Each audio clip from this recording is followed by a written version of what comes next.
மும்பை அடுக்குமாடி குடியிருப்பில் பெண் வக்கீல் கொடூரமான முறையில் கொல்லப்பட்ட வழக்கில் காவலாளி குற்றவாளி என நீதிமன்றம் தீர்ப்பளித்துள்ளது.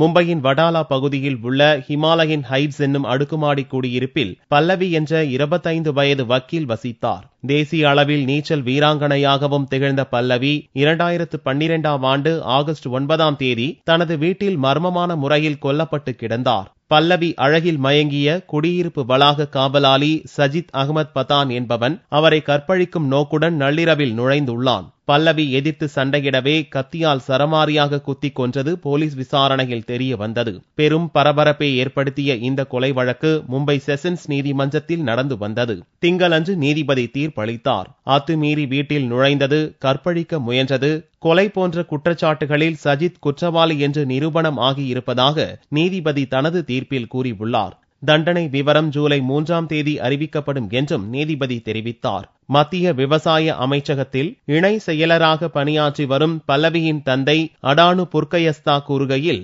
சஜித்துக்கு தூக்கு தண்டனை அளிக்க வேண்டும் என வலியுறுத்தினார்.